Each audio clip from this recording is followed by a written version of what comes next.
No tabuleiro do mundo moderno, ele é uma peça que se movimenta com precisão e estratégia, deixando um rastro de influência e inspiração. Filho de uma rica herança cultural com raízes egípcias e libanesas moldadas em solo francês, ele trouxe para o Brasil uma perspectiva única que tem transformado a comunicação e as relações humanas. Com uma carreira sólida em grandes mídias e um salto ousado para o empreendedorismo, ele encontrou a sua verdadeira voz.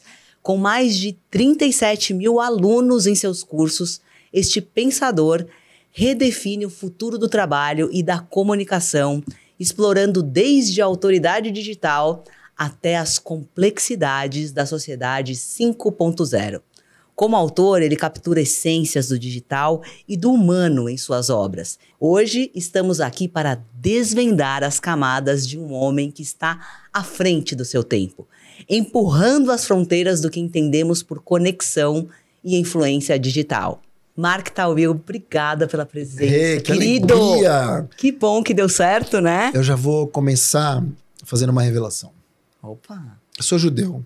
Praticante. Sim. Mas eu tô no teu grupo de orações. Ai, eu sei. Obrigada, Você viu que eu comento, né? Eu lembro que você me falou uma vez. Falou, olha, eu sou judeu, mas eu estou no seu grupo de orações. Eu tô com você todos os dias. Que legal. Recebendo as tuas mensagens e te acompanhando. Que alegria tá aqui. Que bom, obrigada. Tô muito feliz. Eu que tô. Eu tenho certeza que vai ser... Fico até arrepiado. Vai ser ansiosa por uma esse conversa momento. maravilhosa. Eu também. De verdade. Nós somos, pessoal, amigos de LinkedIn. Nós nos conhecemos através da plataforma. Eu sou uma fã, né? Eu adoro. E eu também eu sou acho fã. que é o terreno mais fértil que a gente tem nas mídias sociais. Concordo. E aí a gente se conectou, mas foi uma coisa super bacana. Ele esteve na Apsen, depois a gente manteve contato. Agora eu sigo o teu pai. Agora ele segue o meu pai. Toda a família. Que tá seguindo o rumo de um grande influenciador do LinkedIn, imagina, não é? Pô. Teu pai já tá anos-luz avançado. Se eu tivesse a sapiência que teu pai tem hoje, naquele tempo, eu estaria rico. Pois é, ele começou com tudo, né? Muito legal, muito legal. A gente vai falar disso depois, né? Como é que essas pessoas estão usando as redes sociais a favor delas e em todas as idades. Sim. É muito legal a gente falar de gerações daqui a pouco. Não, vamos falar sim. Mas eu queria começar pela sua carreira pregressa, antes do LinkedIn. Conta um pouco da tua história, grandes veículos de comunicação. Eu era ator e modelo, né? Eu modelava. Mentira, é uma piada. Eu tava aqui, pode ser, não sei. Não sei. Tu já perguntou, como é que você se chama? Eu falei, Cauã Raymond. É assim, eu nasci no jornalismo, entre aspas, né? Tá. Eu comecei uma carreira e antes até do jornalismo, eu comecei a me apaixonar pela comunicação e pela hard news, vamos dizer assim, porque eu vi uma oportunidade de amplificar a minha voz. E como? O Centro de Tradições Nordestinas, aqui em São Paulo, foi atacado em 92 por um grupo de white power. Se você era criança, não vai lembrar. Não lembro. Eles picharam e tal. E eu escrevi uma carta para o Estadão que foi publicada. E ali eu percebi que havia uma espécie de um poder de qualquer pessoa, porque eu tinha 18 anos, poderia amplificar a sua mensagem. Eu gostei daquilo. Eu senti que, eu já tinha uma veia meio, entre aspas, cidadã, e escrevi uma vez ou outra. Falei, gostei. Aos 20 anos, eu entrei tarde na faculdade. Eu estava com minha mãe em Israel, de frente para o mar. Você já foi para Israel? Não. Ah, você tem que ir, você vai pirar. Eu quero muito. Você vai amar. Eu quero muito. E aí, água quentinha, porque é Mediterrâneo. Eu falei, vou fazer jornalismo. Gostei, vou por esse caminho. E logo no começo, acho que segundo ano, eu comecei a trabalhar na Jovem Pan. Então, eu entrei na Jovem Pan. Eu era procurador do Estado. Sabe o que é isso? Abri o Estadão, ficava procurando emprego. Não, mas é verdade. Gente, eu preciso me adaptar aqui com o modo... Não, mas é verdade, eu era procurador do Estado. E aí eu fui trabalhar na Jovem Pan, fiquei 3 anos. Saí da Jovem Pan, isso eu entrei como rádio escuta, que você vai escutando as outras rádios, e não aquela rádio, pra você ver o que tá acontecendo na cidade. A Jovem Pan tinha muito esse negócio de checagem, de double check e tal, eu fiz aquilo. E saí de lá já fazendo internacional. Saí e fui pro impresso. Então, fui pro Jornal da Tarde, que era Estadão, fiquei 8 anos. Saí do Estadão, eu queria empreender. Aí era 2007. Mas eu fui convidado para trabalhar na Band News FM, que é aqui perto, na Zona Sul de São Paulo. Sim. Fiquei 3 anos. De lá, eu fui empreender, montei uma agência em 2010, já faz 14 anos, né? Fiquei com a agência há 10 anos. Agência pequena de comunicação. E mesmo ela sendo pequena, eu sempre trabalhei a questão da excelência. Então, a gente foi número 1 Great Place to Work. A gente foi do Sistema B. E aí, 2020, a gente teve a pandemia. Eu já queria mudar, Rê. Tá. Então, eu estava em Paris, com a minha família que é francesa. Lá, estourou a Covid. A gente ficou em lockdown. E lá foi um lockdown mesmo. Sim. Diferentemente de alguns países. Semelhante ao de São Paulo no começo. Naquele lockdown, eu já senti que as coisas tinham mudado. Não tinha como. O mundo não ia ser igual. Do lado, na Itália, estavam morrendo 1.400 pessoas por dia. Era uma coisa muito estranha. E o Brasil ainda tinha... Como começou na China e a Europa foi pega primeiro, essa onda ia chegar no Brasil. Ninguém sabia como, mas chegaria. O fato é que quando a gente voltou para o Brasil, era dia 19 de março de 2020. Meu pai morreu 6 dias depois. A gente estava infectado de Covid, ninguém sabia, não tinha teste, a gente imaginava, ele morreu de pneumonia 6 dias depois. Então a minha vida fez isso. E aí eu comecei a trabalhar de casa, com agência, você sabe a loucura que foi? Eu visitei a Apsen, vocês contaram como foi toda a logística, os testes, que ninguém ficou doente, né? Então assim, só que na minha família tinha tido um trauma. Sim. E eu já estava mal, muita gente mal, enfim. Os clientes começaram a sair, você vai anunciar o quê se você não está vendendo? Sim. A gente achou que ia melhorar em abril, maio, quando a gente viu já era julho, depois setembro, ou seja, 2020, um ano perdido. Sim. E aí eu falei, bom, em abril, eu tinha 500 mil de seguidores, tá? Guarda isso. Tá. Em abril, teve uma curva de lives, lembra? Junto com a Covid? Sim. Você abria a gaveta, tinha uma live, você abria a porta, tinha uma live. Sim. Era terrível, tudo era live, lembra? Baixou a curva da Covid, a da live subia. E aí, adivinha para quantas lives eu fui chamado em abril, sendo que começou em março? Faço ideia. 500 mil de seguidores. Muitas. Nenhuma. Não? Zero. Como Zero. assim? Por Zero. quê? Zero. Ninguém me chamou. Falei, bom, se tivesse chamado em 3 ou 4, eu ia entender. Tá. Mas não chamaram em nenhuma. Falei, não, o problema sou eu. E eu tinha um problema. Eu não estava posicionado. E por mais que eu venda posicionamento, ajude as pessoas ou transforme junto com as pessoas isso, eu não tinha um assunto. Eu perguntava muito, eu entrevistava muito, eu falava de tudo, mas não falava de nada. Foi aí que eu percebi em 2020 o poder de um bom posicionamento. E quem estava posicionado naquela época se deu muito bem. Então, a frase, quem não se posiciona é posicionado, funcionou para mim. Entendi. E foi ali que eu comecei uma virada, então. Fui aposentando a agência, porque eu tinha colaboradores, não mandei embora. Tinha uma campanha do Daniel Castanho, né, que é do grupo Ânima Educação. Não demita. Eu não demiti, pago imposto até hoje, 4 anos depois.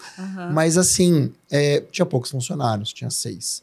Mas saí com a cabeça erguida e comecei a trabalhar, então, aquilo que vai ser meu livro do ano que vem, que é Seja a Sua Própria Marca. Que é uma coisa que você vive. Sim. Você vive isso. Você não tem uma marca, você respira a sua marca. Sim. E eu acho que isso ficou muito forte em mim. Eu falei, vou usar isso a meu favor. E as coisas começaram a mudar. Então, de lá, eu comecei a abrir portas, eu virei educador, Nossa, mas eu achava que era uma coisa muito anterior a esse período que você está falando. Não, e assim... Por tudo que eu vejo que você já construiu nesse novo posicionamento. E é muito louco, sabe por quê? Porque eu usava a comunicação... É que nem você, por exemplo. Você usa, enfim, 1 milhão de skills que você tem, de marca, mas você é a Renata empreendedora. Você tem 1000 atribuições. Mas você usa a questão da marca ao teu favor e tal. Você não escreve sobre branding, concorda? Você é o teu próprio branding. E para mim, comunicação era isso. Eu usava a comunicação como ferramenta e tal. Eu não falava de comunicação. Entendi. Eu não era um produto final comunicação. Falei, bom, preciso me agarrar a alguma coisa, preciso ter um tema que me defina. E óbvio, era o mais perto. E eu comecei a pegar gosto. Então foi em 2020. Caraca, foi ontem. Assim, ontem, super não, 46 próximo. anos. Então assim, super próximo. Comemorando a marca de quantos 1000 alunos? Às vezes falou comemorando a marca de quantos anos de idade. Não, de quantos mas é igual, também. é 50 anos, 50 mil alunos. Então. Bem que um podia me dar R$1 por dia, eu ia ficar feliz. Poxa, mas é uma baita conquista para esse super conquista, período, tô brincando. né? Parabéns, que legal. Dentro do LinkedIn, houve você é Top Voice, você sabe o trabalho que dá. Sim. Como que foi o teu movimento? Vou te contar. Na verdade, eu entrei no LinkedIn, foi até um apoio da minha ex-mulher na época. Ela falou, pô, por que você não entra numa rede que tem a ver com você? Uma rede corporativa. Falei, vou fazer isso. Entrei no LinkedIn. E aí, LinkedIn 2016, que foi ontem. Ontem, era mato. É que nem você falar em 2031. 2031, você fala, pô, entrevistei o Mark em 2024. É um outro mundo, concorda? Vai ser um outro mundo. Sim. Como era um outro mundo? Era até um outro mundo de gerações. Porque os millennials... Desculpa. Porque geração Z tinha 16 anos. Nasceram em... Era uma época até que o pessoal 2000, usava 2010. muito o LinkedIn só para atualizar currículo, não era uma coisa meio assim? O LinkedIn fez agora 21 anos. 21 anos. Em 2016, ele tinha 13 anos. É uma outra ideia, assim. Era um outro mundo. Ninguém postava meme, não tinha humor, ninguém postava vídeo. Então, eram os artigos. E aí, eu postei um artigo falando de otimismo em negócios. E ali, eu estava empreendendo, eu estava com a agência, tô falando 2015, era o meio da minha vida empreendedora. Eu acordei no dia seguinte, tinha 3 mil visualizações. Só que o artigo, diferentemente de hoje, era o post de hoje. É que nem você postar hoje e acordar com 100 mil visualizações no post. Falei, nossa. E aí eu descobri que tinha uma página chamada Pulse. Que era uma página de artigos que pensaram o meu. Eu não tinha ideia. Eu falei, bom, mas quer ver semana que vem? Nada semana que vem, foi começo de 16, era sobre pontualidade. Eu olhei o artigo hoje e falei, meu, como é que eles gostaram? Porque era muito diferente do que eu escrevo hoje. Foi para 500 mil de pessoas naquela semana. Uau! Hoje o artigo tem quase 4 milhões de views, que é uma coisa impossível para artigo. Caramba. Me projetou. E aí eu saquei o seguinte, que é uma coisa que você faz muito bem. Onde tem uma oportunidade, eu vou trabalhar para isso. Sim. Mas se eu tô vendo que tá dando certo, que nem tubarão com sangue, eu vou atrás. Sim, claro. E comecei a escrever semanalmente. No final do ano, os editores do LinkedIn da época me chamaram e falaram, olha, a gente gosta muito de você, você engaja muito, final do ano deve sair uma lista, você não pode falar para ninguém, que chama Top Voices. É que nem você falar hoje, TikTok, web, não tinha, ninguém sabia o que era, né? E não tinha mesmo. Então, quando lançou no Brasil, acho que já tinha na Austrália e Estados Unidos. Quando lançou no Brasil, eu fui o número 1 da primeira lista. Uau, ou seja, que bárbaro. Eu nunca tinha sido o número 1 de nada. Nem em casa eu não era o número 1. Antes tinha a babá, o cachorro e eu. Fora as crianças. Então, assim, eu não era o número 1 de nada. Então, pra mim, além de, com 43 anos, ter uma virada de carreira, me deu uma espécie de um empoderamento, porque eu não era o Mark da Band, eu não era o Mark do Estadão, eu não era o Mark da Jovem Pan, eu era o Mark Tawil, que não era ninguém. Então, ali eu falei, eu tenho voz. Me remeteu até essa história dos 18 anos e tal. E eu comecei a apostar nisso. Então, eu comecei realmente a abraçar causas que eu não abraçava. Fui falar de refugiados, fui abraçar a causa da negritude como aliado, coisas que em 2017 é um outro mundo, é que nem 2030 para hoje, são 7 anos. Sim. E aí eu comecei a fazer isso. Então, o que aconteceu no mês seguinte ao Top Voices, começou uma guerra que durou 1 ano e pouco. Porque as pessoas que não entraram na lista, a lista tinha 20 pessoas, começaram a meter o pau. É que nem Uber e taxista. Quem levantou a Uber foram os taxistas, de tanto barulho que eles fizeram. Sim. E 2017 não teve lista. Então a gente ficou fritando em fogo brando. E ali eu acho que a gente começou a pegar nome e eu comecei a usar mesmo em 2018. Usar. Porque eu usava, mas ninguém sabia o que era. E aí em 2018 teve uma segunda lista, aí começou um pouco um movimento, comecei a fazer palestra, e aí começou um movimento que hoje é muito mais conhecido. Mas na época, era que nem Forbes Under 30. 10 anos atrás aqui no Brasil, ninguém falava disso. Hoje todo mundo quer ser. Sim. Então me ajudou muito. E eu acho que o LinkedIn tem sido muito feliz de não só fazer o empoderamento de listas pontuais, né? RH, Sim. negritude, LGBT, como esses novos. Você é Top Voice especialista em quê? Responsabilidade social. Porra. E tem mais um de liderança. Eu acho muito melhor. Hoje em dia você tá produzindo conteúdo de outros temas. Mas eu acho muito mais legal você tá identificado. Por exemplo, se eu fosse o número 1 LinkedIn Top Voices comunicação, pro meu negócio seria muito melhor, concorda? Sim. É que na época era muito genérico. Mas acho que eles também foram aprendendo com isso. Né? Isso eu acho muito legal do LinkedIn, porque eles escutam a base, Eles voltam, Eu tenho dados repensam. frescos, hein? Se você quiser, dados frescos. Quero. Opa, lógico que quero, eu adoro. O LinkedIn fez... fizeram um anúncio algum tempo atrás que eles chegaram a 1 bilhão de usuários. No Brasil tá batendo 80 milhões de usuários. Dizem que cada 10 pessoas de carteira assinada, 8 estão no LinkedIn. Então é uma rede muito qualificada. Muito. Você tem, sabe quantas skills? Chuta. Vixe. Skills de todo mundo tá lá, né? Sim. Quantas skills você acha que tem cadastradas no LinkedIn? Vixe, muitas.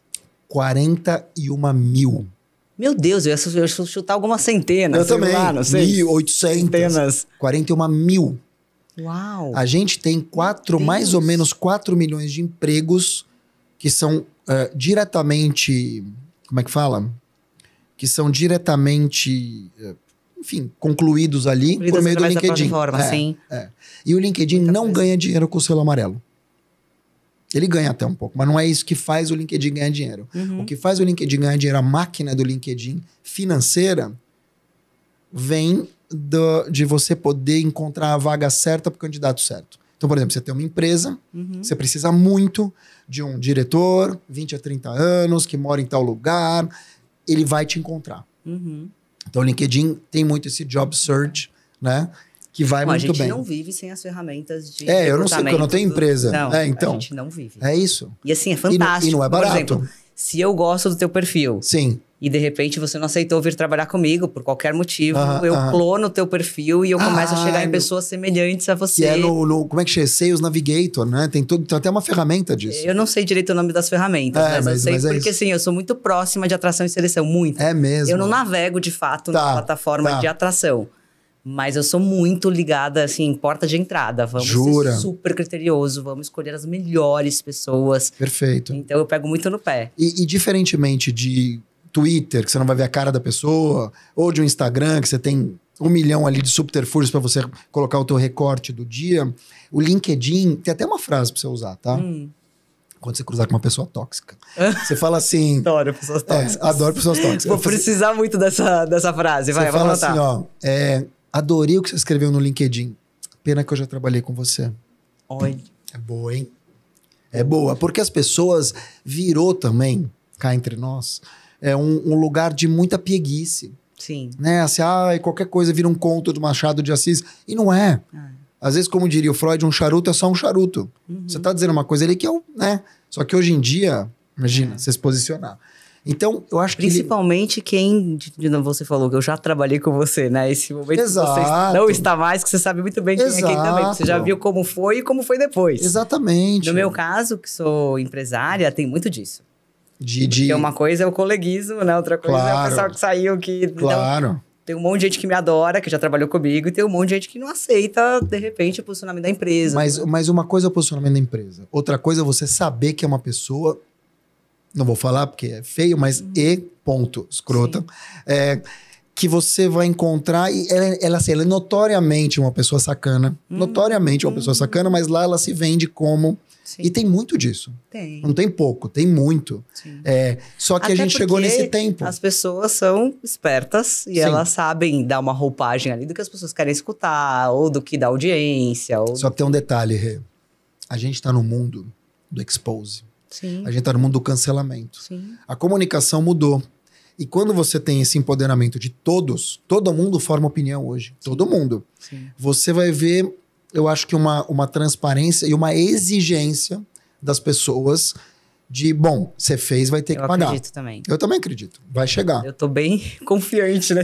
E ávida para que chegue logo. Não, vai chegar, porque assim, não tem como. Se você fez alguma coisa, talvez não seja você que vai expor, mas alguém vai expor. Isso vai aparecer. Sim. E quando aparecer, ou a pessoa vai ter que ou assumir, ou ela vai ter que se defender. E tem bola que é indefensável, né? Já tá pensando nas pessoas, é isso? Tô pensando nas pessoas. Tô pensando... Ela tá pensativa, né? Falei, bom, ela tá pensando nas pessoas, né? Exatamente. Mas tudo bem, vamos seguir. Não vamos dar nomes. Você me pegou, né? Não. Sem nomes. Puxa de volta. Tava muito pensativa. Eu sou uma pessoa que eu tenho uma capacidade imaginativa muito grande. Bom, dá pra ver pelas fantasias que você usa, né? E sim. Quando você ainda... Cara, eu nunca vi ninguém fazer a produção que você faz, é chocante pra mim, a produção que você faz nas festas que envolvem fantasia. É muito chocante. Eu gosto muito, demais, assim. E às Mas vezes sempre eu foi dou essa assim? viajada, às vezes meu personal fala pra mim, oi, terra, porque assim, aquele momento de descanso entre um exercício e outro, o meu olhar e a minha cabeça vão pra um lugar tão distante que quando ele fala comigo, eu realmente falo, hã? Sabe que você ia se dar tinha me muito bem? teletransportado já. Sabe que você ia se dar muito bem? Muito, falando sério, sem brincadeira. Nessas ideias de Midjourney, sabe o que é? Não. O Midjourney é o ChatGPT das imagens. Sabe aquelas imagens hiper fantasiosas? Aham. Tipo, Mark com cara de cavalo, orelha de cavalo, mas tá Sim. perfeito. Sim. O Midjourney faz isso com fala. É lá que as pessoas criam o prompt, que você vai ver a Arca de Noé no Rio Grande do Sul, por exemplo. Tá. Eles conseguem juntar umas histórias absolutamente, entre aspas, nonsense, mas que ficam perfeitas num ponto de você achar que o Papa estava usando aquela roupa, Aquela roupa. sabe? Sim.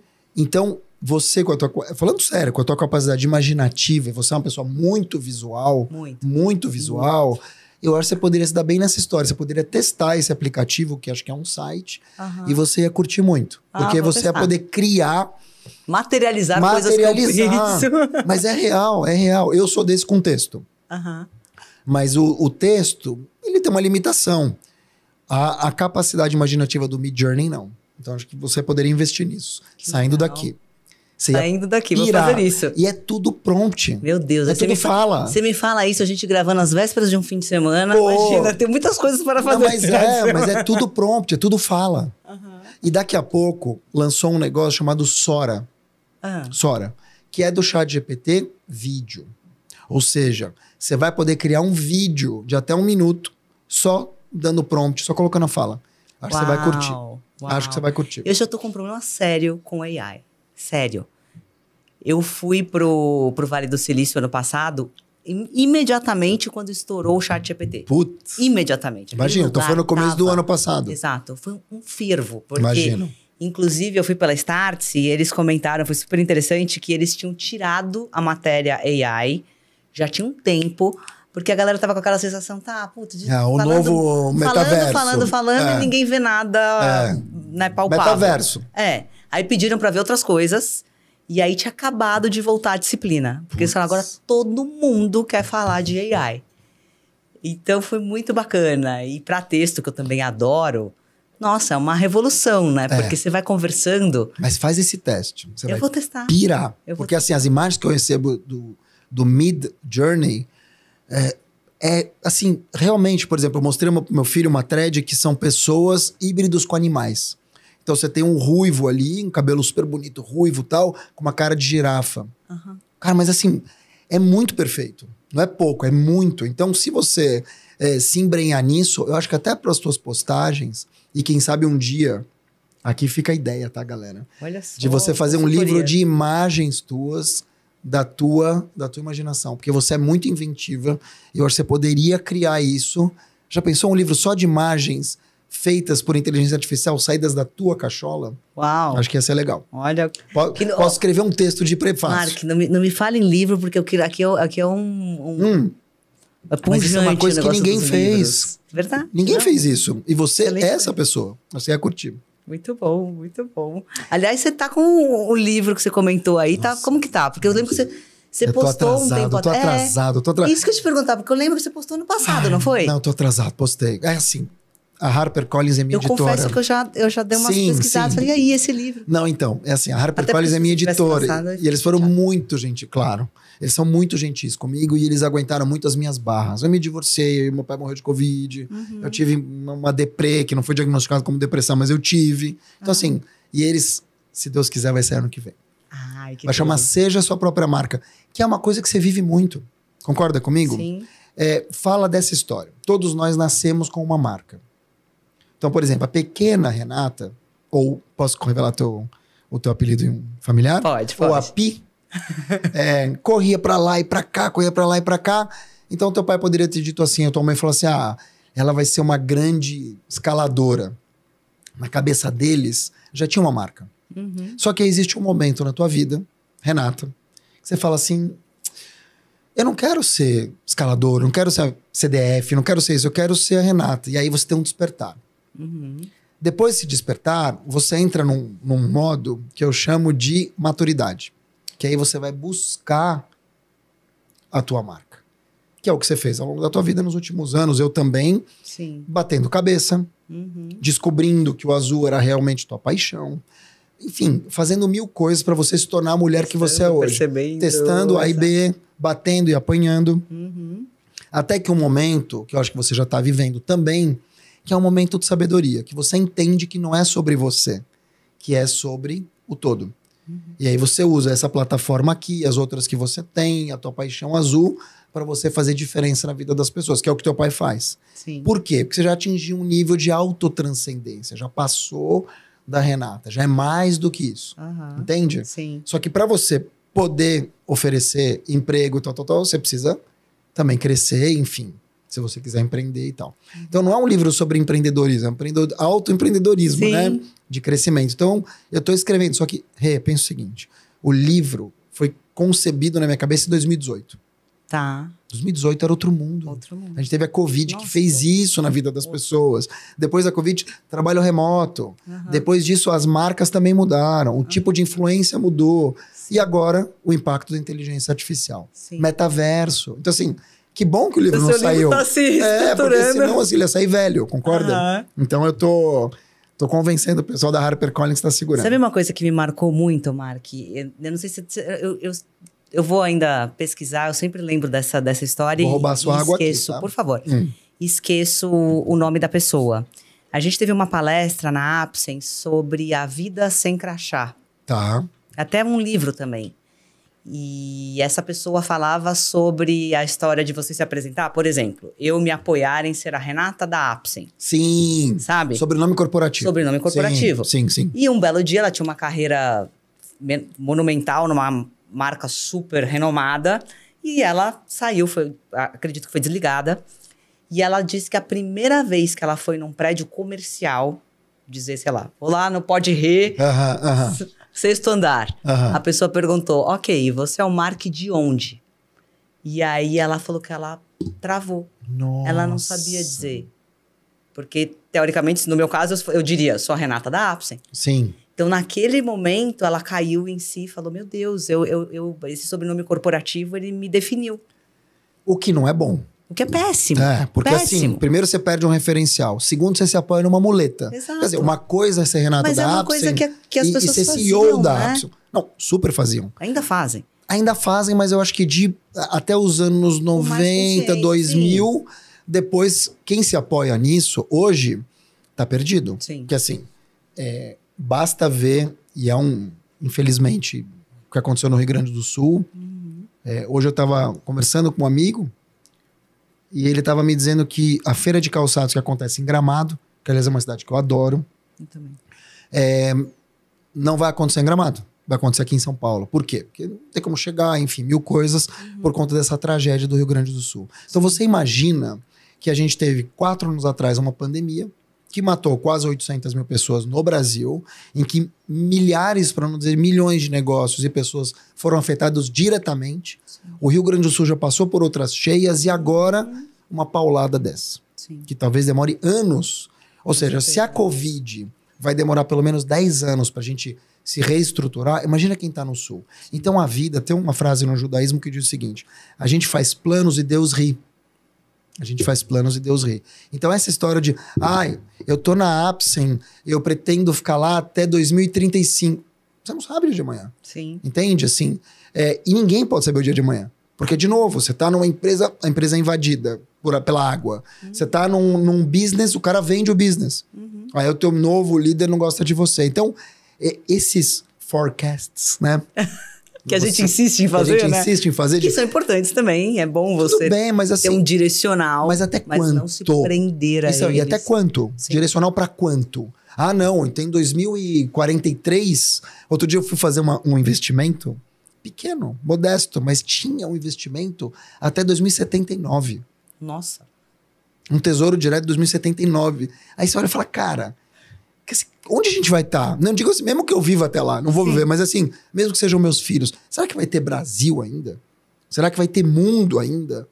Isso é super sério, né? Então, eu vejo que horizontes cada vez mais curtos. Então, essas pessoas que estão trabalhando há muito tempo numa empresa, ou essas pessoas que se prendem a isso, ou seja, são profissionais da empresa e não do mercado, são pessoas que tendem, infelizmente, a talvez parar no tempo e mais do que isso. Quando houver essa ruptura, porque ela pode existir por 1000 motivos. O filho pode ficar doente, ela pode ficar doente, ela pode, enfim. O cônjuge, ou como diria o Sérgio Moro, cônjuge, vai morar fora do país. A vida é muito louca. Né? Mas sabe que próximo a essa época, isso que eu tô contando pra você, começo da minha carreira, assim, 20 anos atrás. E depois, passado, sei lá, 10 anos, eu tive um diretor da Apsen que saiu. Isso também me marcou muito, que eu fiquei pensando, gente, foram vários elementos que são pequenos pontos na minha história que me marcaram de aprendizado, assim. Ele saiu e ele não teve coragem de contar para a própria esposa e filhos. Então, todos os dias de manhã, ele se vestia socialmente, porque ele ainda gostava de se vestir com terno, enfim. Mesmo a gente não utilizando muito, mas não usava gravata, mas usava um blazer, uma camisa social, enfim. Ele se vestia, saía de casa. Puxa vida. Naquela época não tinha coworking, ele ia para alguma padaria, café, algum lugar, passava o dia até dar 18 horas e voltava para casa. Para dentro de casa não assumir que ele estava desempregado. Imagina isso, que dor. Dor. E outra coisa, né? Você não poder mostrar uma vulnerabilidade, você não poder, no momento que você mais precisa. Exato. Eu acho que tem muitas coisas. E 10 anos é ontem, né? Ontem. E você vê, eu vou falar uma palavra que o pessoal adora, né? Tem o lugar, não, desse lugar. Vou falar uma palavra que o pessoal... São muitas camadas. Porque, na verdade, é o seguinte, você tem essa história e tem uma questão aí também que é uma questão muito séria, que é uma decisão familiar, né? Sim, lógico. Ele tá botando a vida do filho, da mulher em risco, porque não tem mais plano de saúde, porque isso, porque aquilo. Então, essa questão da vulnerabilidade, assim como saúde mental, que eu sei que você preza muito por isso, é uma questão nova. Se você falasse... Muito nova. 10 anos atrás, não, o burnout, o pessoal ia rir. Vejo o caso da Isabela Camargo, como ela lutou. Sim, né? Não, e ela é uma agente super importante nesse tema. Super importante, ela lutou sozinha durante quanto tempo? Sim. Enfrentando a Globo. Sim. Quanto tempo?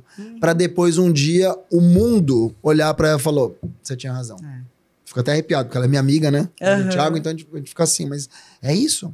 Às vezes a gente é chamado de louco, muitas vezes, só que são esses loucos. Sim. E você falou uma coisa muito interessante. Você vai lembrar bem daquele discurso do Steve Jobs em Stanford. E ele fala exatamente aquilo que você falou aqui. Você só consegue ligar os pontos em retrospecto. Connecting the dots, é isso mesmo. Louco, né? Você já tá pensando. Eu adoro fazer. Eu tô vendo até uma nuvem azul aqui. Isso, não, eu fico conectando o tempo todo, tudo. As sinapses. Né? Exatamente. Como que você tem visto? Porque esse teu livro vem num momento que as pessoas estão realmente querendo encontrar esta marca, estão entendendo o valor dessa marca. Como você falou, acho que a gente despertou talvez de formas diferentes. Sim. Mas a gente tinha consciência disso. Mesmo que a gente ainda não trabalhasse a nossa marca, a gente também já tinha essa consciência. Mas eu vejo que nesse momento tá muito em voga isso. As pessoas querem, mas isso envolve também o autoconhecimento. Eu também acho. E outra, envolve a personalidade. Tem gente que não quer aparecer, tem gente que não quer se mostrar e tá tudo bem. E não necessariamente também precisa ter uma celebritização para você ter uma marca pessoal forte, não é? Nunca tinha ouvido esse termo, adorei. Não, mas na verdade, porque eu fico pensando, poxa, tem algumas pessoas que têm a crença de que você precisa se celebritizar para ter uma marca forte. E quantos empresários executivos têm uma marca fortíssima e não tem esse estigma de celebridade? Adorei. Celebritizar, adorei. Celebritização. Adorei. Depois a gente vê. Mas assim, amei. Porque eu acho que é esse o ponto. Você tem pessoas que são muito... E eu sempre falo isso, assim. Você prefere fazer uma palestra para 5.000 pessoas que vão te curtir, tal, aquela métrica da vaidade, que é muito legal para muita coisa, ou falar para 4 banqueiros que vão comprar teu projeto? É sobre isso. Então, eu acho que tem uma questão aqui de prioridades. Claro que tem momentos, quando você já atingiu talvez uma liberdade financeira, quando você já atingiu talvez uma liberdade espiritual. Tem isso também, né? Sim, você é muito espiritualizada. Talvez você fale, bom, agora eu posso fazer o que eu quiser, vou apostar nas minhas paixões, né? Que é tudo a ver com a tua vida. Sim. Pô, você gosta de carnaval? Vou fazer. Eu gosto disso, vou ver. Beleza. Mas tem uma dicotomia aqui. Por exemplo, Se você não é visto, você não é lembrado. Então tem gente que não é vista, fica atrás. Agora, qual que é a marca? É assim, qual a marca que essa pessoa quer deixar no mundo? Meu livro fala muito disso. Não precisa ser uma celebridade. Né? Não tô apontando pra você, mas tô falando, não precisa ser uma celebridade. Sim. Não precisa ser a pessoa que é a mais engraçada da mesa. Você não precisa ser a pessoa que faz o melhor Excel. Não é mais sobre isso. É uma questão de valores. Né? Não vai sentar nessa mesa aqui o maior empresário do Brasil só porque ele tem dinheiro. Você concorda comigo? Sim. Não existe mais isso para pessoas que nem a gente. A gente não precisa mais dessas pessoas, graças a Deus. Sim. E eu acho que o mundo tá percebendo isso. Né? A gente está se conectando por outras coisas, claro, pessoas que estão um avanço em relação a isso. Tem muita gente, enfim, tão miserável que só tem dinheiro, né? Sim, demais. Muito mesmo. O que eu pego hoje como exemplo também não dá para você se anular. Especialmente no mercado de trabalho, se é uma pessoa que não atingiu essa liberdade financeira, e eu mesmo não atingi. A liberdade financeira eu não atingi, mas eu atingi outras. E para você atingir outras, você também tem que lutar. E quando você faz isso, invariavelmente, você tem que se afirmar. Você tem que ser assertivo no sentido de, olha, até aqui você vem, esse aqui é meu limite, até aqui, obrigado, não é para mim, essa oportunidade não é para mim, eu tenho uma outra pessoa para indicar. Perfeito. Você começa a se conhecer nesse nível que diz assim, bom, não é tudo para mim. E outra, eu vou ficar feliz se uma pessoa atingir o topo e eu não, porque não era meu momento. E todo mundo tem que brilhar alguma hora. Enfim, essas pequenas coisas de humildade, pé no chão, que eu sei que você tem muito. Essa questão toda, ela vai construindo um ser humano, mais humano. E eu acho que essa é uma marca que talvez seja a melhor de todas. Agora, não adianta você ter um Rolex e deixar na gaveta. Não adianta você ter 1000 coisas que você, que você conquistou e tal, e você não mostrar e ninguém ficar sabendo. Claro, se você é dono de um banco, e você tem medo, porque a gente está num país desigual, blá, blá. Sim. É perigoso. Se você não quiser aparecer, não é do teu perfil, tá tudo bem. Ninguém tá te obrigando a aparecer. Mas se você tiver uma carreira... É o que você falou, aparecer inclusive no seu microcosmos. Por exemplo... Tem gente que nem no microcosmo dentro aparece. De uma instituição corporativa. Sim. Você tem que ter uma marca lá dentro. Claro. Quem até é você lá dentro? Você é a pessoa que contribui com o negócio, que ajuda as pessoas, que desenvolve colaboradores, que isso é uma marca também. E é o exemplo. Né? Que você vai seguir que exemplo se a pessoa não aparece nunca. Né? Então, acho que tem esse ponto. Mas não dá para você exigir das pessoas que elas sejam William Bonner e Fátima Bernardes. Nossa, como eu tô velho. William Bonner e Renata Vasconcelos. O tempo todo. Porque não é... Você tem... Olha, vou te falar uma coisa interessante. Todo mundo fala, que precisa ser um bom comunicador? É tudo tão relativo. Você tem pessoas com síndrome de Down, como o Gabriel, que é o Down Lícia, um cara maravilhoso. Que ele se comunica super bem. E ele não é um falante o tempo todo. Você tem pessoas como o Marcelo, que trabalha na Singenta, ele tem paralisia cerebral. Ele tem uma fala mais lenta, completamente cognitivo, e ele se comunica daquele jeito. Ou seja, ele não é o Obama falando. Então, cada vez mais a gente está aprendendo. Você tem uma mulher no LinkedIn, que ela é instrutora, que ela é gaga. E ela fala isso no começo, é uma gringa. Ela fala, você vai perceber que eu tenho dificuldade. Por quê? Porque esse espectro de pessoas, ele tem que aparecer. Sim. Entende? E eu acho que nos últimos anos isso está aparecendo. Isso é muito bacana. É muito bacana. Sabe que eu voltei a fazer inglês? Que eu tava enferrujada num nível, assim, por causa de pandemia, etc e tal. Eu tenho um professor de inglês muito legal, assim, a gente entra nos assuntos, no fim, pra mim, é uma aula de cultura, aula cultural. É que nem meu psicólogo, que é meu barbeiro, né? Olha lá. Meu analista, o Kaká. Que bom, né? Pacote. É o Kaká. E aí, ela falava pra mim justamente sobre essa coisa do passado. Ela foi de uma escola, ela filha de uma professora de inglês também, fez cultura inglesa, não lembro agora qual dessas, mas enfim, essas que eram bem tradicionais daquela época. E que pregavam o inglês impecável, nativo ou britânico. Ou britânico ou americano. Você escolheu uma das escolas. Lembro. E você tinha que ter aquela coisa impecável. Sim. E o quanto ela tá vendo um movimento de aceitação dos diferentes assets, né? Dos diferentes... sotaques. Sim, super. E a beleza que tem por trás de você trazer a tua história. E veja... Então você vai trazer, por exemplo, se você tem uma riqueza aí Sim. enorme que Sim. você traz da herança dos seus pais, da sua descendência, de você ter morado na França. E que você não precisa ter essa descendência. Você vai ter gente que é filha de um nordestino isso no também, sertão mas do Cariri. Que é bonito você ter o seu Exato. sotaque, você, poxa, essa pessoa saiu de lá. E veja como... A gente sai do plástico, a gente Olha sai quantas coisas você me trouxe agora. Quando você me fala isso, eu me lembro imediatamente que os americanos, os franceses é um pouco mais chato, mas os americanos e tal, eles não ligam se você erra. Eles, fala, comunica. Aí você comunica com a pessoa, ela viu o teu esforço de comunicar. É aqui que a gente tem essa frescura. Sim, né? Exato. E uma outra coisa que você falou, que eu acho que vai vir também com o tempo, é você... Isso muito no, por exemplo, padrão Globo. Você tinha um padrão Globo, como chama aquela atriz linda que foi casada com o Cauã Raymond? Uma loira. A Massa Fera? Massa Fera. A Massa Fera, Grazi Massa Fera. Ela tinha um sotaque super interiorano. E agora, nossa, ela fala o R melhor que o meu. Por quê? Porque o Brasil, olha que interessante, o Brasil não aceitava outros sotaques. Outro dia eu vi um menino também, severiano, que apresenta o Jornal da Uma, fizeram um comparativo dele, acho que ele é de Natal, com ele hoje, né? E aí, quando ele estava em Natal, ele tinha um super sotaque, né? De Potiguara, eu acho. E agora ele não tem nenhum sotaque. Que eu acho que isso é uma coisa que, infelizmente, a gente aprendeu a fazer, que é desregionalizar. Você não falou que tinha a frase lá, como que você usou no começo? Quem não se posiciona, não. Não, que é muito utilizada, enfim, que a representatividade importa. A gente tem escutado tanto isso, mas é um fato. Mas sabe quando acho que quem quebrou isso, você vai rir? Juliette. Eu acho que sim. Acho que quando teve aquela pandemia, e aí você começou a sentir esse tipo... Eu acho que tem essa questão identitária dos estados do Brasil, mas também tem uma questão racial.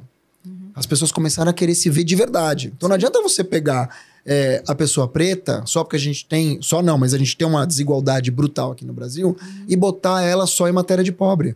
Tem um monte de doutores negros, tem um monte de empreendedores negros. Vai ter que colocar. Sim. E começaram a colocar. Eu acho que isso começou a quebrar um pouco essa questão de que todo empresário é branco. Sim. Toda mulher bonita é loira. Entende o que eu tô falando? E a gente aprende muito nesse sentido, né? Do sensorial. A criança, ela tá ali, ela ainda não sabe falar, ela ainda não consegue entender, mas ela já tá vendo, ela já tá percebendo. Super. E a nossa geração cresceu assistindo o tal do padrão Globo de tudo. Total. E a gente realmente criou aquele estereótipo de tudo. Qual que é o estereótipo do sucesso? Sim. Qual que é o estereótipo do certo e do errado? Sim. Tem que ver agora como vai ser. Eu tenho 2 filhos pequenos, tem 10 e 8. Sim. E eles assistem TikTok. Não, mesmo que eu não queira, eles assistem. TikTok você não precisa estar logado. Então eles vão lá, eles colocam aqui, colocam ali. De vez em quando, na hora que eu chego, eles param, mas eles vêm. Sim. E o TikTok, primeiro, eles não veem televisão. Então não tem padrão nenhum na vida deles. Só se for um youtuber. 85% fazem humor ou desafios na idade deles. O desafio de colocar 100 telas no mesmo celular para ver o peso que fica. Sabe, umas coisas completamente nonsense. Mas tudo bem, é a vida deles. E aí você tem todos os homens que se vestem de mulher o tempo todo para fazer sketch de humor, pessoas pretas, o outro que estoura espinha. Cara, é uma maluquice, né? Outro dia eu descobri um cara no Instagram, tem quase 800 mil seguidores, ele conserta a máquina de lavar. Então ele te mostra a máquina de lavar, tal. Nossa, tem o outro que é o coveiro. Então assim, é isso, o mundo virou.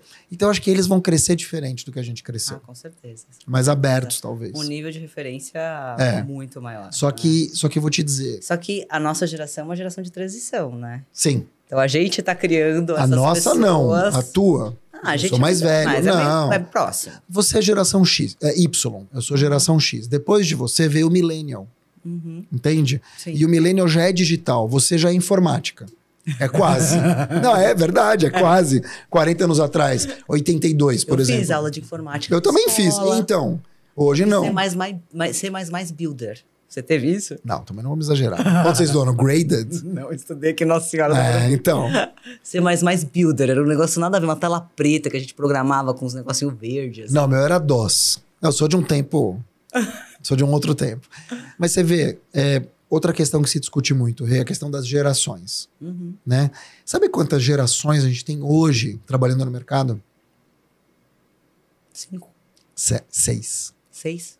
A gente tem uma geração antes do seu pai, que é a geração silenciosa, nascida entre 1928 e 45. Chama Silent Generation. Aí você dizer, mas quem tá trabalhando? Um tal de Joe Biden. Depois você tem os Baby Boomers, faixa de uns 70 e poucos anos, 70 anos. Você tem a minha, que é a X, 50, 55, talvez um pouco menos. Você tem a sua, que é Y. E aí começa a confusão. Porque as gerações, elas tiveram muitos anos, 15 anos, 16, quase 20. Quando chega na tua geração, a gente tem um encurtamento. Então a tua Y fica de 80 a mais ou menos 90. Em vez de 80 até 95. Então muita gente confunde Y com Millennial, e não é. O Millennial é um late Y. Por quê? Porque na verdade é o seguinte, se você parar para pensar, você nasceu numa geração que não era digital. Não é. Ela tinha informática, mas não era digital. Não. Quem nasce nos anos 90 já nasce com a internet. Sim. E isso muda tudo. Tem as câmeras digitais, é um outro imediatismo. Sim. Então você tem silenciosa, baby boomer, X, Y, millennial. Tudo isso até anos 2000. 2000 a 2010, geração Z. Que hoje tem 24 anos os primeiros. Ou seja, estão aí empreendendo e você tem irmãs, Sim. quer dizer, já estão trabalhando e tal. De 2000, aí todas trabalhando juntas. De 2010 em diante tem a geração alfa, que são dos meus filhos, 2014, 2016. Não está trabalhando, mas daqui a 5, 6 anos vai estar. Minha filha tem 10. Sim. Então veja como é maluco, porque pela primeira vez está todo mundo produzindo debaixo do mesmo teto. E isso está começando a criar uma mudança até na moda. A NRF desse ano mostrou que você tinha um negócio chamado Eclectic Grandpa, que é o quê? Meninas da tua faixa etária, às vezes até um pouco mais novas, que estão usando camisa de futebol, que estão usando, um cara tá usando o colete do avô. Por quê? Porque as pessoas começaram a conviver na pandemia e começaram a abrir o armário do pai, do avô, da avó. Que barato e começa a usar essas roupas. Você vai ter um monte de menina aí que tá usando camisa de futebol. Você fala, mas o que é isso? É essa... Como é que fala? Essa junção, essa mistura. A gente não olha mais pra uma pessoa velha e fala, que velho. Eu tenho 38 tatuagens. Eu fiz todas depois dos 40. E você vai ter um monte de gente jovem que tem a alma velha. Sim. Não é? Com certeza. Então você vai ter gente mais velha que tem uma alma jovem. Então, eu acho que esses conceitos se misturaram um pouco. Demais. Demais. Ela não tá nem aqui, né? Ela tá pensando, assim. Eu tô, mas é que eu sou assim mesmo, porque eu fico viajando aqui nos jovens da Apsen.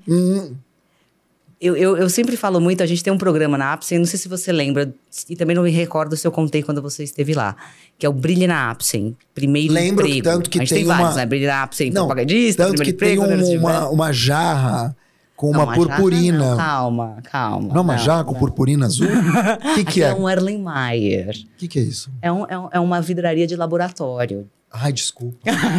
Eu esqueci que eu tava no laboratório, é verdade. Exatamente. Erlenmeyer. Faz parte do nosso logo. Olha, sim, então, é uma estrela. Lá dentro tem o Erlenmeyer no meio do triângulo. Tem um triângulo, uma estrela. Uma estrela e um sol. Isso. Mas dentro do triângulo é esse Erlenmeyer. Olha, tá vendo? E é ali dentro que a gente coloca o pó azul, que é dos sonhos dos nossos colaboradores.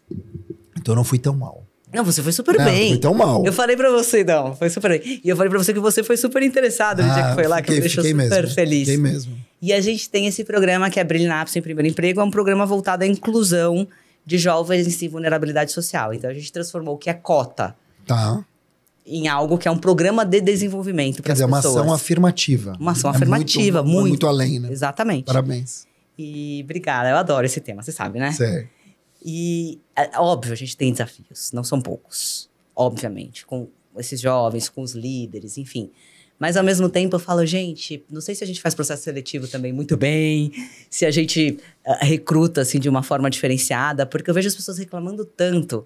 E a gente tem umas joias, assim, na Apsen, e isso foi ao longo da história até hoje. A gente encontra nos corredores pessoas que entraram. Na época não era menor e jovem aprendiz, mas era, sei lá, a pessoa que entrava na central de cópias. Que e tem pessoas que trabalham, me lembro, tem pessoas que trabalham lá há 20 anos. Continuam até hoje. Eu vou te falar o que é. E é muito rico essa necessidade da gente realmente trocar entre todas essas gerações. Você falou dessa geração, qual que é a mais velha de todas? Silent. Do bairro? Silent. A Silent né, a gente tem alguns representantes por aí, mas são poucos, né? Quando a gente pensa tudo em bem, pessoas que longevidade. nasceram em 1928. Não, mas se você pensar que... São nonagenário. Sim, mas a nossa geração, a nossa, a sua, a minha, a gente já vai viver, sei lá, 100. Talvez. Ok. Talvez. Talvez, mas se viver. Eu como taques, sabe o que é taques? Não. Aquele salgadinho de pimenta. Então, que deve, já- com o meu já- colesterol já deve perdeu estar. uns anos, Já é perdi brincadeira. vários anos. Não, então, é isso. brincadeira. Eu tô nessa. Mas vamos, digamos que vamos viver até os 100. Tá. Eu recebo mensagens, especialmente no LinkedIn, que é uma rede mais corporativa, de pessoas me perguntando se eu contrato 40 a mais. Que triste. 40 a mais. É muito triste. É muito triste. Mas é uma realidade latente. Super. Então, esse pessoal não está no mercado de trabalho. Não, antes e era muitos deveriam e 60 a poderiam mais, estar. depois Então, 50 a mais, agora 40 a mais. É muito triste. eu juro que eu E recebo... preocupante. Eu juro que eu recebi. Pra mim, as primeiras que eu acredito. recebi foi um choque. Porque eu comecei a receber próximo de ter 40. Falei, gente, não tô acreditando. Eu tô à beira dos 40 e as pessoas estão me perguntando Sim. que eu me sinto super jovem. Eu mas olho pro meu pai com 70 e acho ele um moleque. Eu Então, eu tenho tristeza de ver isso, porque a riqueza da gente trocar. Por exemplo, poder sentar na mesa com meu pai é ímpar. Não, É claro, ímpar. super. A minha mãe tem 82. Então, Ela imagina viaja- se a gente negligenciasse o meu pai, e especialmente eu falo para ele, pai, a gente tem um projeto que a gente é da área da saúde. Sim. Então, lá no P&D, tem um projeto, Renato, mínimo 100 anos. Mínimo. Vocês vão ter que me Entendeu? engolir. A gente tem um projeto Renato mínimo Que 100 anos. máximo. Porque é isso. Claro. Então, como é gostoso poder conviver com o jovem, a gente poder se oxigenar, porque se as coisas estão acontecendo tão rápido. Sim. Você que tem filho, Sim. eu não tenho filhos. Você tem filhos, você tem mais acesso ao que está Sim, acontecendo mas do que super, eu. super, eu Porque falo- às vezes eu falo, meu Deus do céu, eu sento em festa, em jantar, algum evento que tem criança, eu sento perto para ver se eu aprendo alguma coisa. É muito louco. E é engraçado, eu vou te falar duas coisas rápidas, para não ficar tomando o seu tempo. Mas a primeira delas é o seguinte: outro dia me perguntaram quem que é teu influenciador? Quando a gente é criança, são os nossos pais. Teu pai é até hoje. Sim. Minha mãe também me influencia. Mas hoje eu falo que são meus filhos. Porque eu aprendo olhando e tal. Esse é o primeiro ponto. E por que eu acho que a Apsen, ela tem pessoas que estão trabalhando lá e você não sofre disso? Eu acho que tem duas coisas. Cultura, Sim. que é uma cultura de, né? Sim. Dá pra ver pelo teu jeito, teu pai, que eu ainda não conheço e tal. Renato, né? Aliás, já fica que É Renato? vocês têm que se conhecer, vocês vão se adorar. Estamos aí. Ele adora a cultura judaica. É As minhas mesmo? irmãs são judias. Isso eu fiquei sabendo. É. Isso eu fiquei sabendo. Elas estão no grupo Vocês de vão- oração? Vocês vão se dar muito bem. Elas estão no grupo de oração? Eu tô. Tá vendo? Não sei. Tá Ju, Dani, vendo? vocês... Não dá pra ver, né, quem tá no grupo de oração. A gente não tem acesso. A gente olhou, a gente procurou Mas eu outro curto dia. pra você ver. Não. Quando Você eu curto, sim, você vê. Sim. Mas a gente tentou olhar quem tava e ó, Instagram também podia ajudar a gente pra poder ver quem tá no grupo. E eu acho que uma segunda coisa que é super importante é a energia. Você sabe que nos meus relacionamentos, todos eles, amizade, amoroso, blá, blá, cada vez mais eu sinto isso. Que é uma questão enérgica. É muito louco, né? Mas você me perguntou, por que as outras empresas sofrem tanto e essas não? Porque a cultura também é uma energia. Para pra pensar. Total. Não tô falando papo de zen. Foi energia mesmo, Sim. assim, de, pô, você tem um... De atração, De atração. inclusive, Você tem um de lugar sim. tóxico, você sabe que é tóxico. Sim. Você sabe que as pessoas de lá, em algum momento, elas vão te esfaquear. Você sabe, Exatamente. entende? É que eu acho que é esse o ponto, cada vez mais. Eu não preciso ser a maior por ser a maior. Eu não preciso ser a maior para vender número. Não é isso que a gente quer. É. Né? Tem uma frase do Sistema B, que são as empresas melhores para o mundo. Então eles falam o seguinte, empresas melhores para o mundo. Em vez de ser as melhores do mundo, não, elas são melhores para o mundo. Faz toda a diferença. Se param. Exato, que é isso. Lindo, é isso. Né? É. E uma outra coisa, só para finalizar do primeiro emprego, eu me lembro que eu fui almoçar uma vez, muitos anos atrás, com o Marcelo Nóbrega. E aí ele falou uma coisa, ele é um cara, foi RH do McDonald's muitos anos, é um professor hoje de muitas universidades, consultor e tal, super RH. E ele me falou uma coisa, sabe onde o McDonald's faz a diferença na vida dos colaboradores? No primeiro emprego. Ele dá roupa, ele dá disciplina, ele paga a faculdade, ele paga inglês, ele te faz ficar... Faz uma formação fantástica. Porque mesmo que as pessoas não fiquem, Dá uma base. dá uma base. Então ele falou assim, a gente atua muito nesse primeiro emprego, que é o que faz a diferença na vida das pessoas. Tanto que elas voltam um dia e falam, pô, trabalhei no McDonald's, hoje eu sou diretor, eu comecei no McDonald's. Que é isso, da base. Sim. E voltando lá atrás do nosso papo, Como que você entrou para o LinkedIn Learning? O LinkedIn Learning, tudo que eu faço, eu acho que é uma questão mesmo divina.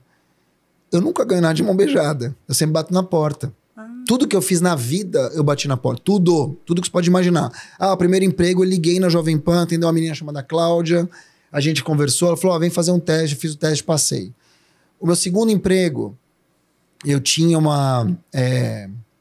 tinha um rapaz que morreu esse ano, chamado Cláudio Tognoli, que era um jornalista. Sim. E ele virou e falou, rádio é muito legal, mas não te dá uma base, que nem o impresso, tal. Eu falei, puta, eu vou pro impresso. Aí eu liguei e o cara me falou o seguinte, ele falou, olha, foi almoçar comigo, a gente foi almoçar, era a revista Época, que, tô falando de 20 anos atrás, era o começo da época, era um puta negócio. E eu tava na Jovem Pan, menino, 20 e poucos anos. Aí eu liguei pra ele e falei, vamos almoçar. A hora que eu liguei pra ele de volta, eu falei, e aí? Ele falou, cara, não tenho como te pegar agora que a gente tá pegando um cara mais qualificado na tua idade. Eu falei, da onde? Foi do Jornal da Tarde. Eu já tinha ligado pro Jornal da Tarde, liguei de novo. Eu falei, tudo bem, eu sou o Marco, tal. Lembra de mim? Lembro. Eu falei, fiquei sabendo que saiu o Alexandre. E eu queria... E eu consegui. Então, assim, o que eu fiz no negócio? Eu tô também na Eletromídia, que são os painéis. Sim, eu te vejo sempre, eu adoro. Eu fico mal feliz quando eu te vejo lá. Falei com um amigo meu, então eu te vejo. Fabrício, como é que você faz? Desse jeito. Liguei lá, falei, sou o Mark, tal. Como é que eu fiz o LinkedIn Learning? Liguei para Tereza Costa, que é uma portuguesa que mora na Áustria, porque o LinkedIn Learning é todo na Áustria. Eles compraram um prédio na Áustria que já fazia essas bibliotecas. E aí eu fui lá e me tornei instrutor. Liguei, gravei o primeiro curso, foi super bem. Então, assim, não tem nada de mão beijada. Você sabe disso. Não, eu sei, mas como você foi o primeiro da lista, não foi o primeiros top boys, mas eu achei que tinha rolado um convite. Não, de instrutor de instrutor tem vários em português. Que assim, funciona assim. Você tem bibliotecas. Inglês, espanhol, alemão, japonês, né? E a português. A biblioteca portuguesa que eles falam, ela tá nesse prédio que faz alemão, espanhol e mais uma outra. O inglês é nos Estados Unidos e o japonês acho que é no Japão. Só que onde que eles iam fazer isso? Eles descobriram que na Áustria, e que não é em Viena, é em Graz, uma cidade, a segunda maior cidade da Áustria, existia uma empresa que só fazia isso. Ela pegava e criava bibliotecas de temas e tal, para vender para cursos. E o LinkedIn foi lá e comprou. E aí foi muito engraçado porque eu estava conversando com um francês de lá. É muito louco essas empresas. Por exemplo, você vai almoçar. Então você senta. Eles têm um refeitório. Você já foi no LinkedIn aqui? Sim. É maravilhoso. Você já viu a cozinha do LinkedIn? Aliás, eu amo. Milton Beck, me convida. Você senta aqui com uma pessoa da França, do lado Portugal, em frente Espanha, e é só expatriado. E é muito louco, porque assim, a conversa é uma torre de Babel, que é muito legal. Então, por que eu estava falando isso antes? Você estava me explicando como que funciona o LinkedIn Learning. E como eu estava conversando com um francês, e o francês falou assim, cara, eu vim para trabalhar numa empresa, sei lá, 60 funcionários, no interior da Áustria, que era super desconhecida. Da noite pro dia essa empresa foi comprada pelo LinkedIn e hoje eu trabalho numa gigante global de tecnologia. Nossa. Olha que louco. Sim. Então, assim, assim, são as coisas da vida. E você tem um curso, vários cursos? Eu tenho 6 cursos, estou indo pro 7º. Tá. Muitos dos cursos eu gravo aqui no Brasil em áudio. E em dezembro último de 23 eu fui gravar em vídeo. Porque, como teve a pandemia, eles pararam de levar gente para lá, que é um trampo, é caro. Sim. Então eles perceberam o seguinte, daria para fazer cursos em áudio, como se fosse um podcast, aqui, audiobook, que eles te mandam equipamento e você grava de algum lugar.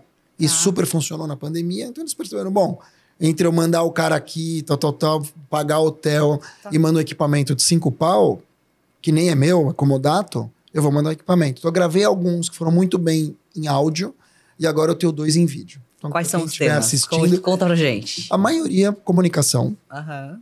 Mas nuances da comunicação. Por quê? Porque eu percebi o seguinte também.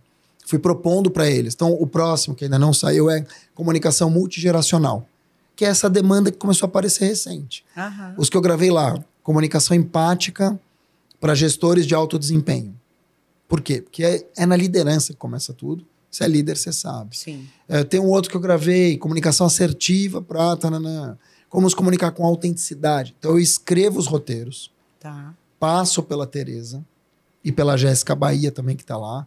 E aí elas aprovam ou não. Eu reescreve, graças a Deus, tô indo bem. E aí eu gravo daqui, ou quando eu fui lá, gravei de lá. Perfeito. Não tem como é que eu posso te dizer? Isso é super importante, porque você é uma mulher que escreve e cada vez mais você tá aparecendo como conteudista também. O conceito de educação mudou muito. Né? Se você vir... E ainda precisa mudar bastante. Muito. Né? Eu falo que a gente tem uma educação do século XIX, com profissões do século XX e morando no século XXI. Isso para a maioria.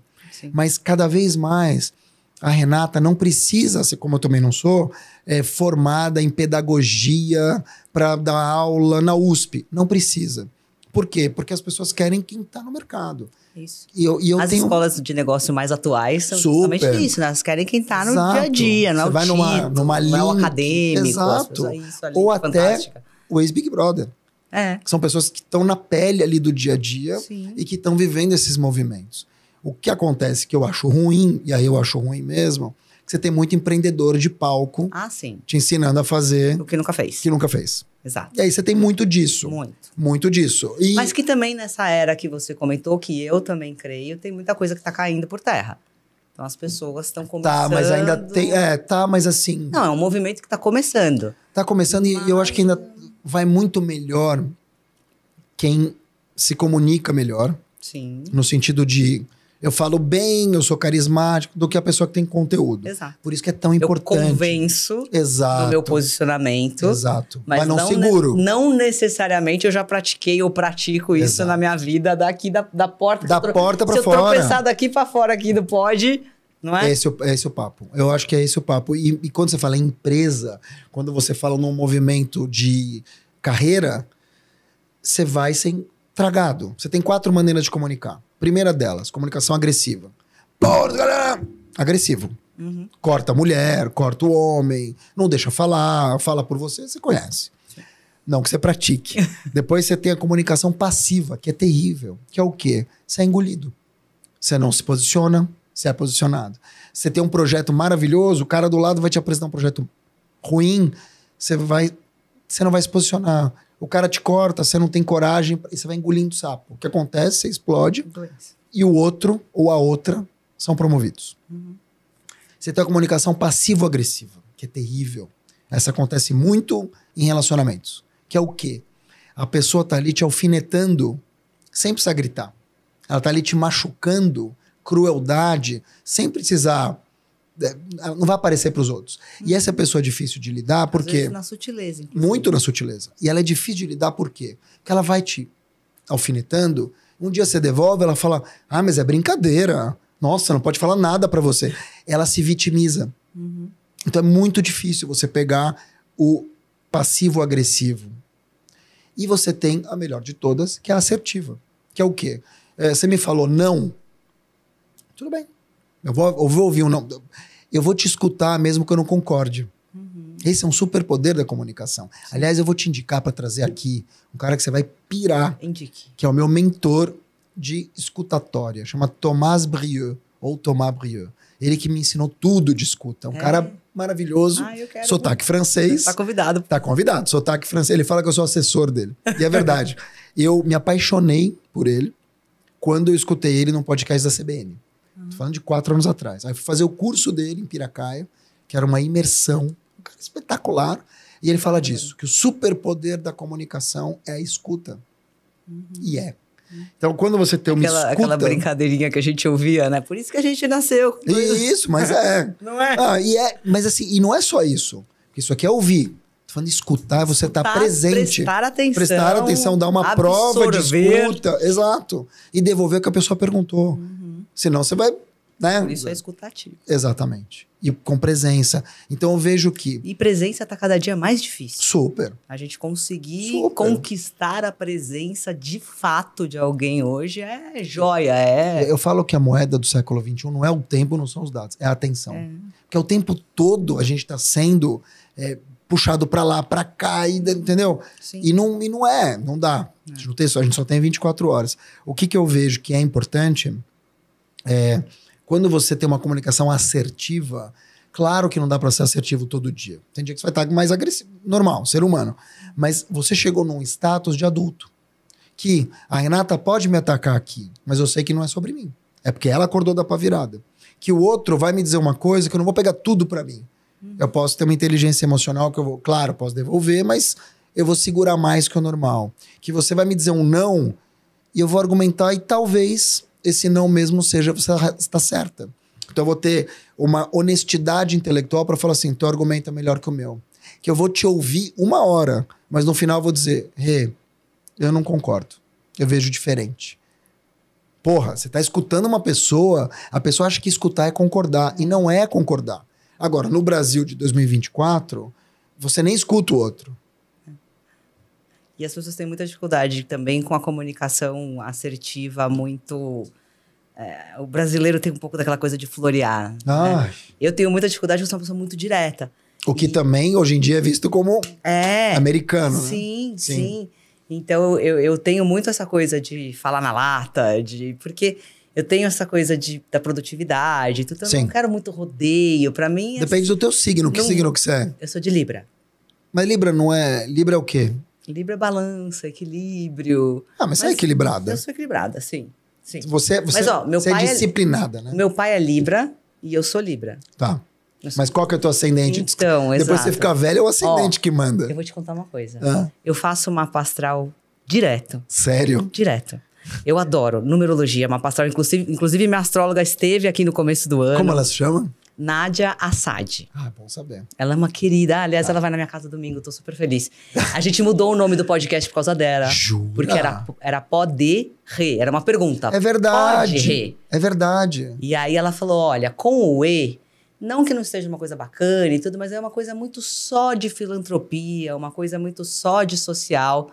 Tira o E, que isso vai te trazer prosperidade também nos negócios, vai te conectar com outras pessoas.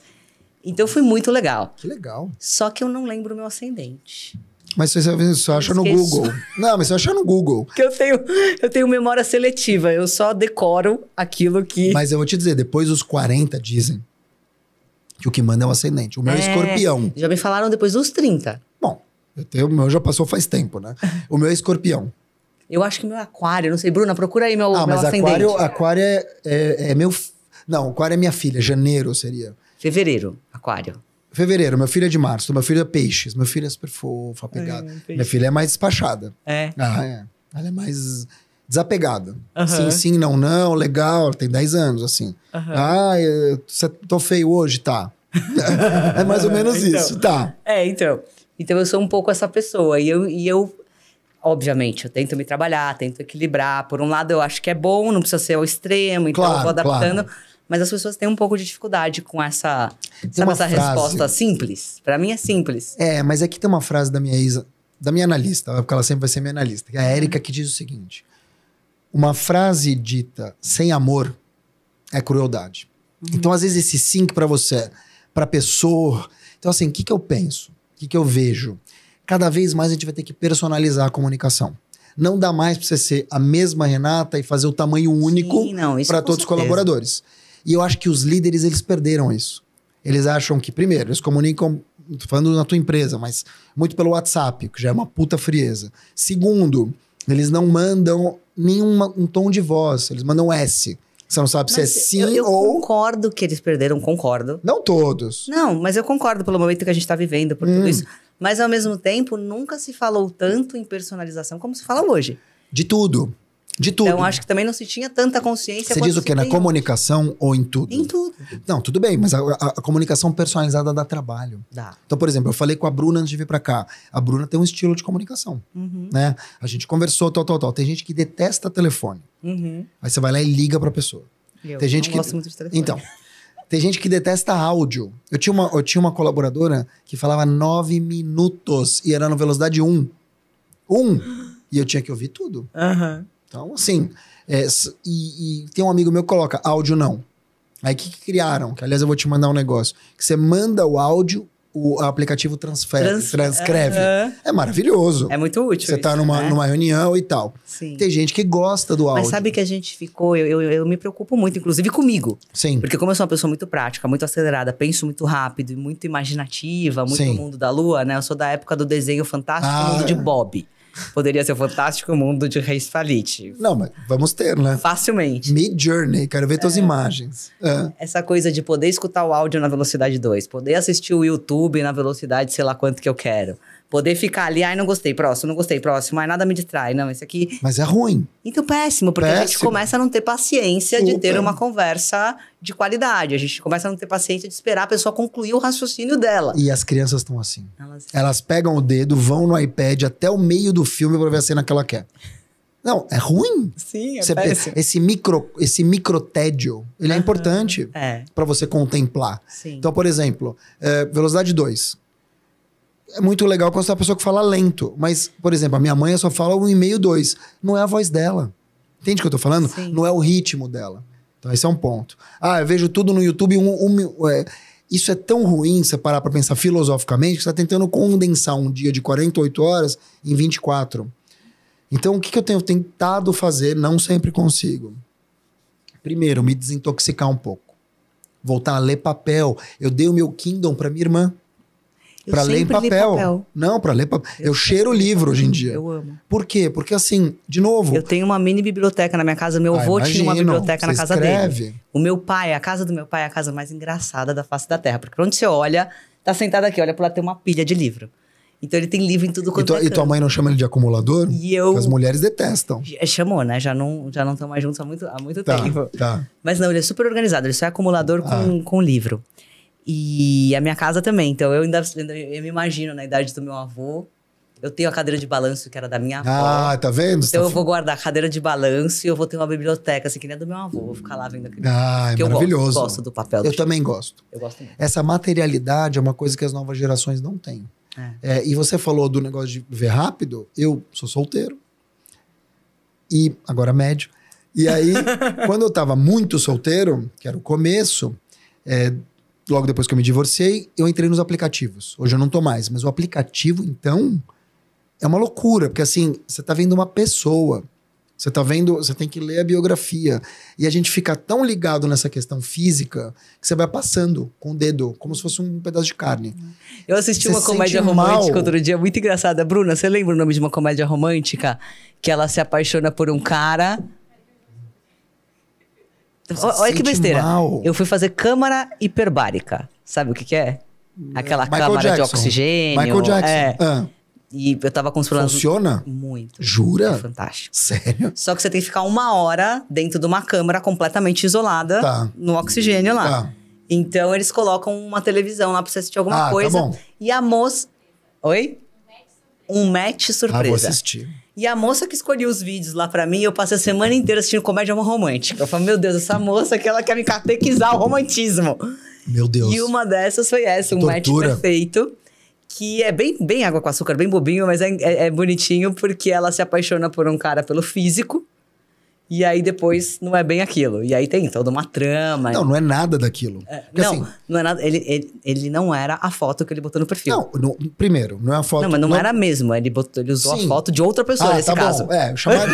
Não era um filtro. Não, então era um estelionatário, né? Praticamente. Só que eles se falaram por dias. Telefone, dormiam no telefone.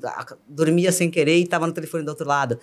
Então, eles começaram a se conhecer profundamente. Puta. Então, de fato, ela se apaixonou por quem ele era, não pela foto que estava no aplicativo. E aí, então, tem um fundinho ali de uma filosofia interessante, assim. Mas é que você falou, eu me lembrei da história do aplicativo, de olhar o rosto e next. E assim, você vai perdendo a humanidade. Com o tempo, você perde a humanidade. Porque assim, você olha o primeiro, você olha o segundo, aí você fica tão chato e seletivo... que eu me lembro de tirar pessoas, de dar não, sei lá, porque tinha uma questão de tipo de filme que ela gosta. É verdade. Tinha um outro que não, eu fui tão a fundo. Não, mas assim, coisas bobas, tipo, uma coisa, cidades que ela gosta. A oferta é tanta, né? Então você tem que criar alguns filtros. Exato. E aí você começa a ficar uma pessoa, de verdade, eu falei, cara, eu nunca vou mais me apaixonar. Eu nunca mais vou ter alguém. Porque eu virei uma pessoa assim, eu preciso da coisa perfeita. E não é perfeito. Você falou da voz, falar com a pessoa e tal. Às vezes a pessoa não fala com você por voz. E você fala, puta, e se ela tiver uma voz... Oi, tudo bem? Acontece, tá bom? Acontece muito. É raro, aí, mas acontece Aí a bastante. pessoa, ela é bonita, ela tem uma voz linda, aí você chega, ela tem um hálito de... verdade, caverna. Hálito de caverna, juro. Esgoto. Aí você fala, como é que você salva? Como é que você salva esse encontro? Eu tô te falando. Não salva. Não salva. Não salva. Então, assim, de novo, é um pacote muito grande, cara. Você tá numa festa, alguém te apresentou, você tá ali, você sente. Sim. Tem, inclusive, a própria energia que você a falou. Própria energia. Tem todo um contexto. Outra coisa dos aplicativos também. Nada contra. Eu fui de aplicativo muitas vezes. Mas eu quero dizer o seguinte: você também tem. Isso aconteceu muito comigo. Eu sou um cara feio, é diferente de ser um cara bonito. Começava o papo, a menina ia pra sala de bate-papo, né? Que você começa a conversar, você vai pra uma sala de bate-papo como um WhatsApp, a dois. Você entra lá, tal. De repente a menina para de falar. Para de falar, some. Chama ghosting. Você dá um fantasma ali. E por quê? Porque certamente ela encontrou alguém mais legal. Então não é nem mais sobre a pessoa, é sobre o teu egoísmo de ter encontrado alguém que é melhor pra você. Descarta, foda-se, tá lá, não é, então mas deixa falando. Isso é muito comum. E isso se transfere para a vida das pessoas. Sim, para as relações do dia a dia. Você sabe uma coisa? Eu vou numa... Como é que fala? Uma pessoa que cuida de beleza? De estética? Não. Estética. Mas é uma... Como é que fala? Dermatologista? Dermatologista. E aí, ela me falou o seguinte, ela falou, sabe quando explodiu o dermatologista no Brasil? Na pandemia. Porque muitas pessoas se viam no Zoom, exatamente. Eu não tinha essa dimensão. O brasileiro era muito mais corpo. Exato. Aí se viu no Zoom e falou, que sou rosto. Eu? E a pessoa começou a ir. Ó, que louco. Doido, né? Muito doido, cara. Muito doido. E eu acho que o mundo é esse, assim. Cada vez mais a gente vai mitificar. Puta, eu preciso ser essa pessoa exatamente. Por quê? Porque a gente tá vendo recortes. Sim. Ninguém sabe. Tem uma frase que eu uso muito, eu escrevi até um artigo, que não é minha, né? Mas a frase é: não compare o seu bastidor com o palco do outro. Perfeito. Porque é o seguinte... Isso define... É tudo. Porque eu vejo a Renata, ela, pô, a Renata tá viajando, escritório legal e tal. Nossa, que vida perfeita que ela tem. Você não sabe. Exatamente. Tanto que você tem exemplos... E a gente compra como perfeito de fato. E... Você vê escândalos estourando de apresentadores de televisão que era um casal perfeito, que, na vida real você tinha tal. O cara que tem cantor famoso que bate em mulher. Entende? Sim. É duro. Me fala uma coisa, você hoje você usa a sua influência, que é super robusta, para muitas causas. Sim. Eu vejo que você fala de temas importantes, temas que poucas pessoas tangenciam e você Sim. dá a cara ali e fala mesmo. Sim. Você já comentou que isso era alguma coisa que você já tinha. Eu já fiz isso mais organizado. Dos seus 18, enfim. Eu acho que é uma questão muito judaica. É. Tem uma palavra no judaísmo chamada tzedakah, que é caridade. Tá. Mas não é uma tzedakah de dinheiro, né? Certo. É uma tzedakah muito de não deixar o outro sofrer ou tentar ser o mais justo possível. Isso é muito comum no judaísmo. Tanto é que você vai ter grandes empreendedores como o Eli Horn, dono da Cirela, maior construtora do país. Sim. Não sei se ainda é, mas certamente, que ele costumava doar 20% de tudo que ele faturava, que são bons milhões por mês, para caridade. E agora, ele não só montou um instituto que tem 1 milhão de causas que ele patrocina e busca dinheiro para isso, como acho que ele entrou no Pledge. O Pledge é um grupo de pouquíssimas pessoas, bilionárias, que decidiram doar toda a fortuna. Toda a fortuna. Acho que talvez tenha um empreendedor do Unibanco, um dos fundadores. Você tem o Bill Gates. São pessoas que decidiram doar toda a fortuna para causa, enfim. Então, é um grupo seleto de pessoas que sabem que vai chegar, mas não vão levar nada. Claro que se você tem filhos, você vai deixar para os filhos, para os netos e tal. Sim. Mas para pensar. Mas também nesse nível, você consegue deixar todo mundo bem, ainda sobra muito, exatamente, né? Exatamente. Mas não, as pessoas querem levar para o túmulo. E não vão levar. Bom, basta ver a concentração da riqueza que é num grupo. Não, e é uma concentração de riqueza, assim, banal. Né? Se você vê os vídeos da molecada em Dubai hoje, é banal. É banal. Então, foi o que eu falei no começo. Às vezes a pessoa é tão miserável que ela só tem dinheiro. Exatamente. E, Mark, estamos chegando no fim aqui. Muito infelizmente, eu tô olhando ali e falei, não acredito que passou tudo isso. Não. Impossível. O Rafa, ele acelerou. Certeza. A Bruna vai salvar a gente, né, Bruna? Bruna, como pode? Mas me conta o seguinte. Vamos criar um novo podcast? Como pode? Como pode? Como pode? Como pode Como isso? pode? Mark, como pode isso? Além do livro, o que tá por vir aí? Me conta.